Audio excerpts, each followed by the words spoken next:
Hi everybody, it's Helen from the Squiggly Careers podcast, and before today's episode starts, I want to let you know about some news that Sarah and I are really excited about. 10 years ago in October was the moment that Squiggly started. We sat down together, a squiggle was drawn on a napkin, and this idea to help people with their careers came to life. Since then, things have grown a bit, and we would love to celebrate that growth with you. On October the 17th, we will be holding Squiggly Careers live in London. The show starts at 7 p.m. We've got 4 brilliant guests who are going to be talking to us about meaning, motivation, and money. Come and join us. Tickets are limited. They are £30 each, and there'll be a chance to connect and talk to each other after the event as well. All the details are on our website, amazingif.com/squiggly. That's amazingif.com/squiggly. So we hope to see you there. And now let's get on with today's episode. Hi, I'm Helen from the Squiggly Careers podcast. This is a weekly podcast where we talk about the ins, outs, ups and downs of work to give you a little bit more clarity, some controls, some tools to support your self-development. And ordinarily, I say we because it's normally me talking to Sarah about all things Squiggly Careers, but this episode is one of our Ask the Expert episodes. And today's topic is sensitivity.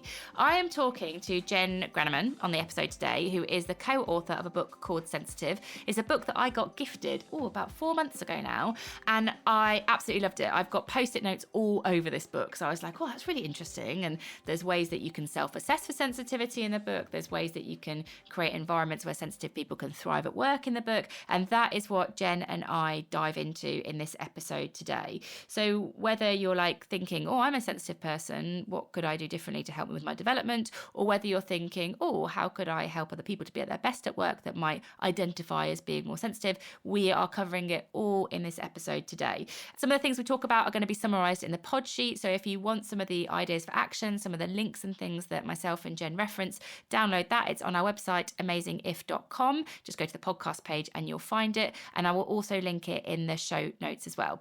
But let's get on to the episode and my conversation with Jen. Hi, Jen, and welcome to the Squiggly Careers podcast. Hi, I'm so excited to be here. I'm really excited too. I didn't know we were going to get a chance to talk. Like when I first read your book, I was like, gosh, this book is really interesting. And then sometimes that doesn't actually transpire to me getting the opportunity to talk to someone. So I'm really happy that I get to sort of meet the person behind the book and talk about the topic that I found really intriguing. I know our listeners will as well. Oh, thank you. Yeah, that's such a nice compliment. Thank you. So the book is all about being sensitive.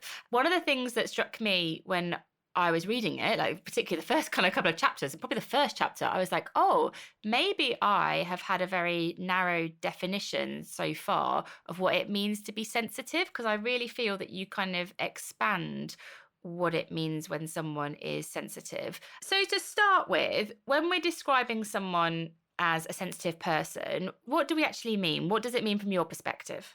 Great. So I think you're not alone in having a narrow idea of what sensitivity is. I found that when I was writing my book, a lot of people had misconceptions about what it means to be a sensitive person.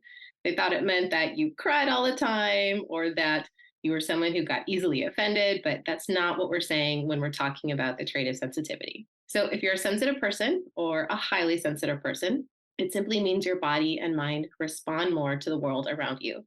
You respond more to heartbreak, pain, and loss, but you also respond more to beauty, new ideas, and joy. So in other words, your mind is wired to go deep where other people's might only skim the surface. And a lot of this deep processing that you do is automatic and unconscious, so you might not even realize that you're doing it. But sensitive people pick up on details around them. They might pick up on other people's emotions or social cues, and they generally reflect on that information more. Then their brains are able to do more with it. Do you know what's really interesting? Listening to you talk about it, I go, oh, that sounds brilliant. You know, like sensitive people pick up on details that other people don't, and sensitive people are really good at deep processing. I'm like, wow, it's great to be sensitive. But I don't think that is the commonly held belief at work. Like, I don't think we go around corporate environment going, oh, isn't it great to be sensitive? In fact, I think sometimes it's used almost quite a negative, like, oh, Helen's being a bit sensitive, you know, like sort of that kind of term. Why do you think that is? Why have we taken this trait of sensitivity and turned it into something almost seen as negative? I think it goes back to the misconceptions about sensitivity. Sensitive people certainly do feel emotions in a strong way sometimes. So yeah, maybe sometimes they are getting tears in their eyes at work. or maybe they are reacting to something a little bit more, or needing a little extra time to answer a question, or needing a little extra time to adapt to some sort of change.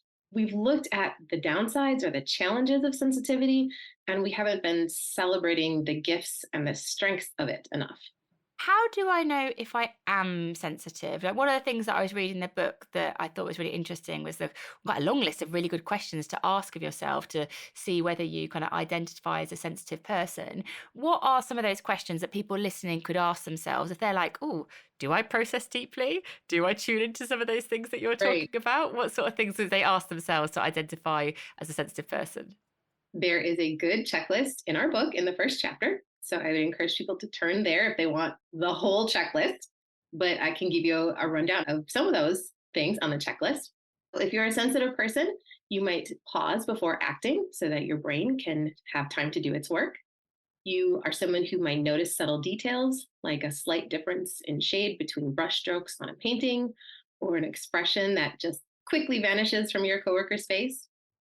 If you're sensitive, you might feel strong emotions. You might have a hard time shaking intense emotions like anger or worry. But on the flip side, you feel joy and happiness in a more intense way. You have a lot of empathy, even towards strangers or maybe people you only hear about in the news. Sensitive people easily put themselves in other people's shoes. And then, as a result of that empathy and those strong emotions, other people's moods can really affect you. You might absorb emotions from other people and almost take on their feelings in your own body as if you're feeling them yourself. But, there are some challenges to sensitivity. So if you're a sensitive person, you might feel stressed or fatigued in loud, busy environments, like, let's say, a crowded shopping mall, a concert, a restaurant, or just maybe like a bustling office that can be draining and fatiguing to a sensitive person. So you need a lot of downtime to maintain your energy. If you're sensitive, even if you're an extroverted sensitive person, you can be introverted or extroverted. Even if you consider yourself to be extroverted and sensitive, you might still need to withdraw from other people sometimes so that you can calm your senses down and process your thoughts because that downtime is really important. There's more, but I will leave it at that for now. I guess from a work perspective, I was talking about, I think there's this almost sort of traditional narrative about, oh, that person's a bit sensitive. Like I say, it's almost a bit derogatory about what that trait can mean. But when I was reading the book, you're very, really explicit about actually sensitive people bring huge benefit to organizations. Like if we can treat this trait as a talent, then actually we can really acknowledge the value it brings to teams. And so I wonder if you can share a little bit about if we create an environment where sensitivity is seen as a talent, what is the benefit that sort of brings to businesses? Yeah, I think there's a huge benefit sensitive people can bring to businesses. There was an interesting study that we talked about in the book. It found that sensitive people were often named among the top performers in their workplace. But on the other hand, they were also the ones who were feeling the most burned out. So, right, we've got these high performers that are also feeling the stress of the work environment. So, sensitive people, they can bring a lot of amazing talents to the workplace. If you're someone who notices details, right, well, you're going to notice things that other people miss. If you're someone who is a warm and empathetic person, you're going to be able to have good relationships with the people around you. And sensitive people are often good at, I like to say, predicting things, right? Not that they're mind readers or fortune tellers, but they notice patterns and trends and details. Their minds are often very intuitive. So often they can be the one who can say, hey, this might be what's coming down the road. And I think some of that future forecasting can be really helpful in certain roles too. Basically, sensitive people, they can provide a lot of strengths. And, I really hope that we can get past this idea that sensitivity is something that you don't want to be, and instead to start celebrating those strengths of sensitive people. I really like the point about future forecasting, because I guess they're seeing things from different people's perspectives. They're able to see those scenarios and think them through and kind of maybe an assessment of the impact. Like they're such important talents because I think work is so busy. I say this as sort of like a busy brained person. I don't think I am a sensitive person. I hope it means that I'm not insensitive, but I don't think I am a sensitive person. My brain is very tuned into the now and the doing. And I really Yeah, admire a lot of what you're saying about what sensitive people can bring, but I don't think so. They are some of my natural talents. So I think my business partner, Sarah, I think she is a sensitive person. I actually haven't got to ask and answer all the questions in the book, but I shall do that afterwards. But I think together we are I better love that. because I'm kind of pacey and in the moment and I'll suggest things and I'll move things forward fast. But I think because she is a sensitive person, she considers the implications of it more than me. Mm, She sort of yes. sees the ripples of my role a little bit more than I do. And it's really, really helpful because I kind of have that drive and that clarity and that momentum. And she has the sensitivity to see the impact of it all in a way that I don't automatically do. And I Mm, see that I'm like, oh, if that's me and Sarah, we're a small team in a small company. But if you take that to a large organization, you have that respect for what different people bring and you build teams based on that kind of right. diversity. I really think that that leads to better outcomes. Oh, I love that. Yeah, I mean, she definitely sounds like a sensitive person from the little that I'm hearing about her. But yeah, it kind of goes back to the idea too of sensitive people reflecting more on things. Mm, Needing a little more time themselves to answer a question or process what's going on around them. A lot of times they can be the ones who are saying, okay, hold on a minute. Let's wait, everybody. Slow it down, calm it down. Let's take a minute to reflect on this before we make a decision. And I think that can bring really good balance to certain teams. I don't know if you've done any research in the area, but a couple of months ago, we did a podcast on neurodiversity in the workplace. And we had a really interesting person talking to us, Dr. Samantha Hyatt, about ADHD. In my head, I'm sort of joining a few dots between what you're saying about sensitive people are processing an awful lot of information because they're absorbing so much around them because of that stimulation. Right. And it really resonates with me with what Samantha was saying about, people with ADHD, they're doing that all the time. They're so stimulated by what's going on around Mhm. them. And she also talked about very high performing, but often very prone to burnout. And that could be quite, for someone with ADHD, that was kind of a pattern of their behavior because absorbing so Right. much, high achieving, burnout, and then it's a repeated pattern. Have you seen anything that connects sort of sensitivity and maybe some of those elements of neurodiversity at all in your work? I can't say that I know that there is any connection between sensitivity and ADHD, as in, like, oh, people who are sensitive are more likely to have ADHD or something like that. I don't know of any connection like that. I do consider sensitivity to be a form of neurodiversity. Mm. And I can certainly see some of the connections between processing a lot of information, but also feeling burned out. That's an interesting topic to consider. So, just in terms of like work, then, when I'm thinking about sensitivity as a talent in work, are there things that, like, common ways that we structure work or manage work? I don't know whether that's like from meetings to the way that managers do things that maybe work against people who have sensitivity as a trait or as a talent, as I might like to think about it. Do you think there's anything that sort of happens as a bit of a norm, which isn't really very helpful? Yeah, I think there are some things that take place in the typical workplace that make it challenging for sensitive people. I think sometimes just the pace of the work environment can be tough for sensitive people because, like we've talked about, sensitive people like to take their time, they like to reflect on things. Sometimes they can even be a bit of a perfectionist, right? A lot of times they will dislike that feeling of being rushed and they prefer to do things carefully. And of course, you don't have to be a sensitive person to not like being rushed, but being rushed tends to add an extra layer of stimulation to the sensitive person on top of all the other stimulation they're already taking in. I think sometimes, just being in an environment where there are a lot of people can feel draining to a sensitive person, so maybe if you're in the office and there's people around you, or even just, you're doing a lot of online meetings in a day, you're taking in all that information, all that social information. You're taking in information about the other person's state of mind, their mood, their emotions, and you're reflecting on it all. And if you're a sensitive person, you have empathy. You're perhaps thinking about that other person's perspective. And, just doing that all day long, repeatedly, that can be really tiring. I was a teacher for a few years before I returned back to a writing career. I love my students, but it was really draining for me just to deal with all the emotions happening in the classroom in any given day. And then I think sometimes just the physical environment itself can be draining for sensitive people.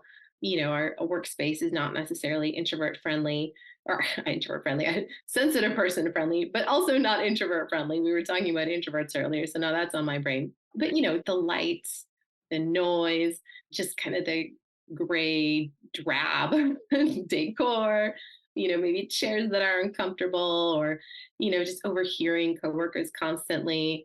Although I know a lot of people are working remotely these days, so I think on some level that can help alleviate some of those physical environment concerns. But it isn't always easy to work from home too, because maybe you share space with other people, maybe you have neighbors who are making noise. So yeah, when your brain takes in so much and is processing so much, everyday or common things that wouldn't necessarily drain someone else can feel draining to a sensitive person.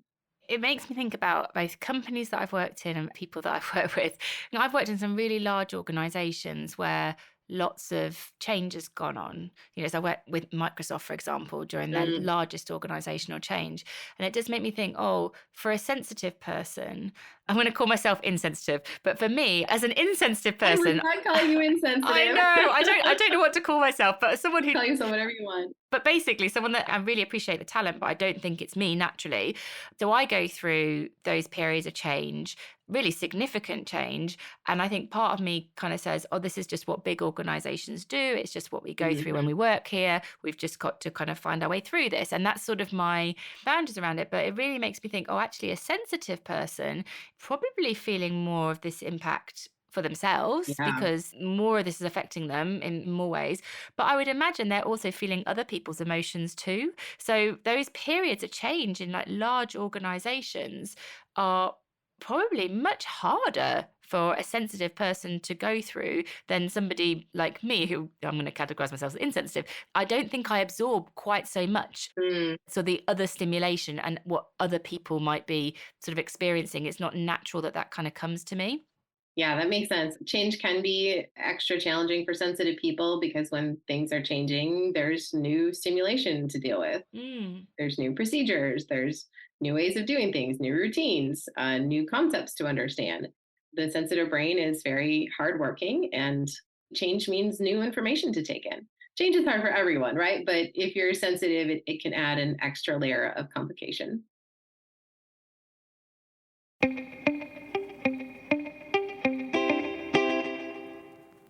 If you were a manager, so obviously like a red flag that where someone might need some more support might be in times of change because a sensitive person might find there's more stimulation in that situation. So they might need some different support. So that could be a bit of a red flag for a manager. But if a manager's thinking, oh, what could I do differently? Like I haven't really thought about sensitivity in this way before. I want to make sure that I help the people in my team and sensitive people in my team to be at their best. What could they do in terms of how they might manage the working week or the meetings that they do that could help set everybody, but especially in this context, sensitive people up for success? Every sensitive person is different. So if there are managers listening to this, I would say talk to your sensitive employees. Ask them directly what they need, because each one of them might say something a little different. But in general, I think sensitive people do well when they have more time to adapt to change, right? Mm. More time to complete a project or even respond to an email or respond to a question.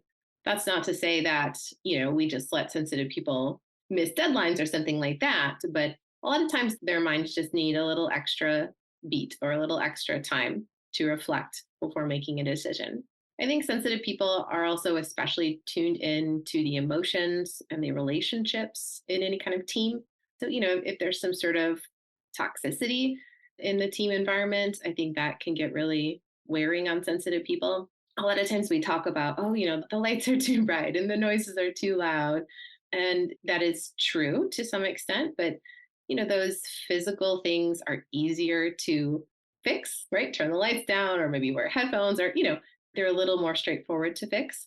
But I think it's a lot of times those emotions and those relationships that are not so straightforward, simple fixes that can be wearing on sensitive people. So, I would have regular check ins with sensitive employees, make sure they feel safe and comfortable coming to you with concerns, and just overall try to cultivate an emotionally and mentally healthy work culture for them.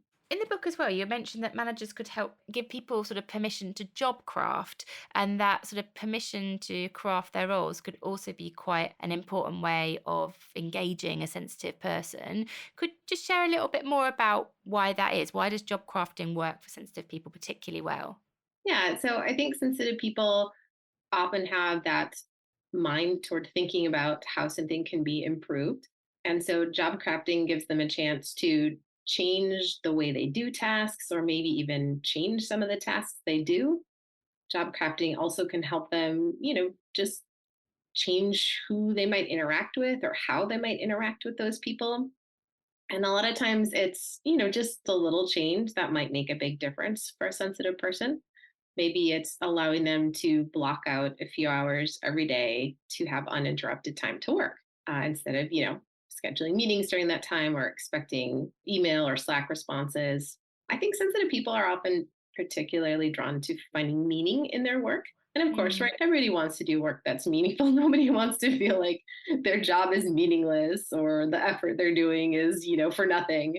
But sensitive people, often have a really strong desire for meaning in their work. There was some interesting research that we talk about in the book about how a researcher followed around janitors in a hospital. And the ones who were happy about their jobs were the ones who had found ways to think about their jobs in a more meaningful way. So, their work wasn't just like sweeping the hall or cleaning the toilets, right? They were thinking about their job in terms of, I'm creating an environment that are going to help patients heal and recover. So they were thinking about the larger purpose behind the actions they were taking every day.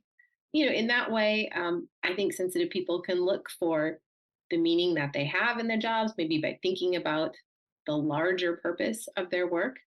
Anytime we can find that personal meaning, like, I did something today that made someone's day go a little smoother, right? mm. So any way that we can find that meaning or craft that meaning into our work, I think is going to help sensitive people in the workplace. What else do you think a sensitive person could do to set themselves up for success? While we talked about job crafting, we talked about looking for meaningful work. I think overstimulation tends to be something that sensitive people struggle with in the workplace. Like we said, they need a little bit more time to process, and work can be fast paced, right? There can be a lot of demands, projects to complete, people who need your attention. So I think sensitive people really need to protect themselves from overstimulation, even to take a look and say, am I chronically overstimulated? Is my job creating chronic overstimulation in me, which puts chronic stress on the body? We're all going to deal with overstimulation from time to time, whether we're sensitive or not, but sensitive people are more susceptible to it. So I think sensitive people need to have good routines and rituals to help them calm overstimulation because it's going to happen, right? Like no matter what you do to try to protect your time and take care of yourself, it's going to happen because things happen. So, I like to encourage sensitive people to tune into their body and their emotions. I think a lot of times we've been trained to ignore signals from our bodies. We push through when we're tired. We don't stop to eat when we're hungry. Or we dismiss feelings that come up when we're interacting with a particular person, because we've been told to toughen up. We've been told our emotions are too big or we're overreacting.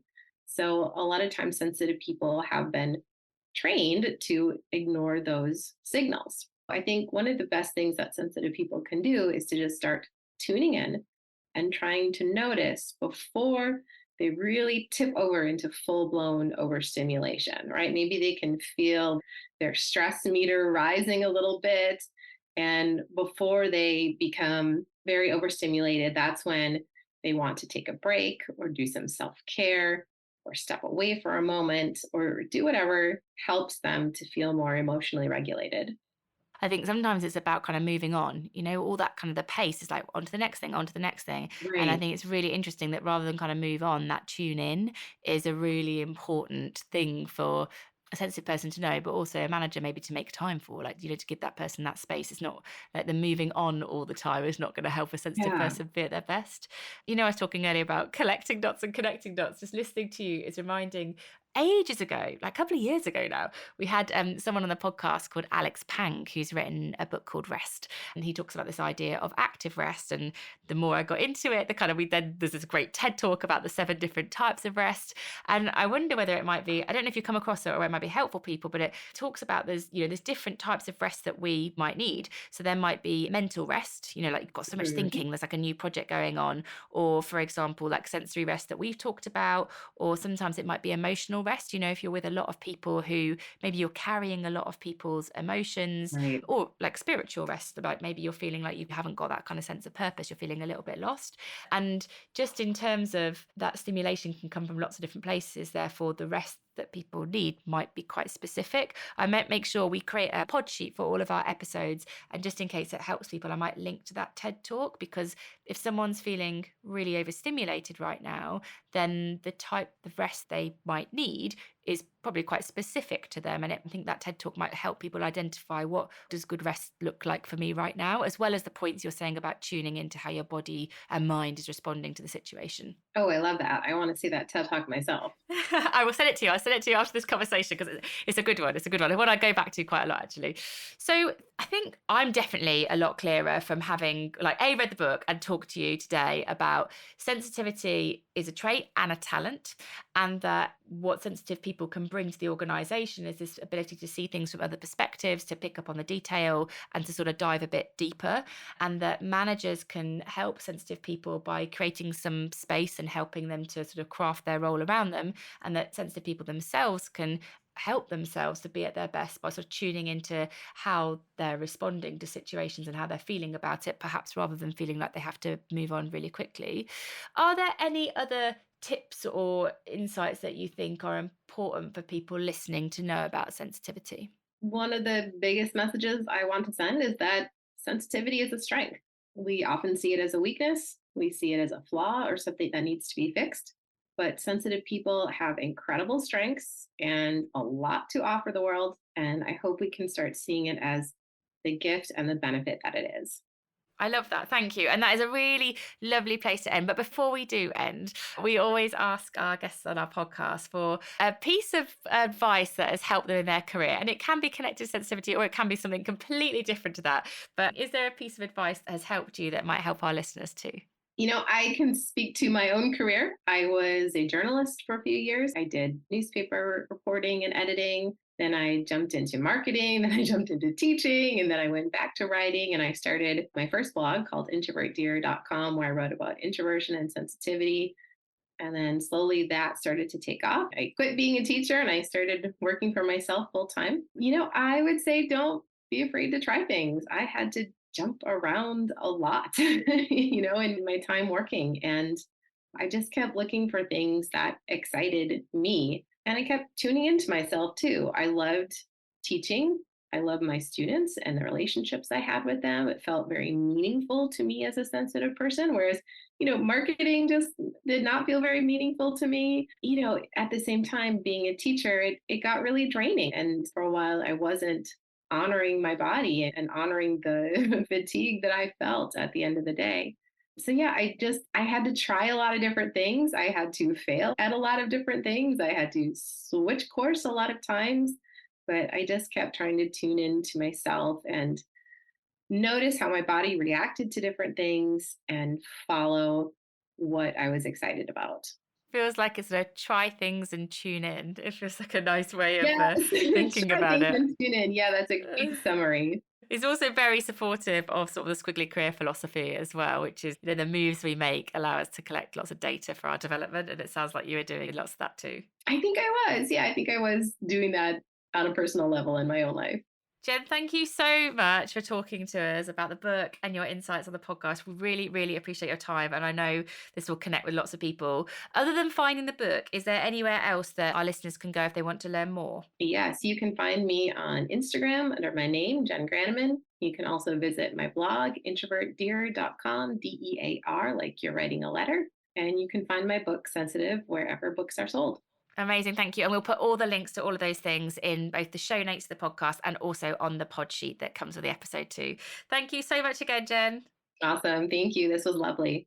Thank you so much for listening. I hope you found it really interesting. I hope it's made you think about sensitivity, maybe slightly different than you did at the start of the episode. As I said right at the start, if you want to get any of the links that we talked about, best place is the pod sheet that is on our website, amazingif.com. And go to the podcast page and you will find it. And if you've got any feedback on the episode or suggestions for future episodes, just email us. We're Helen and Sarah at squigglycareers.com. But I will be back next week with lovely Sarah to talk to you about another topic on the podcast. Bye for now.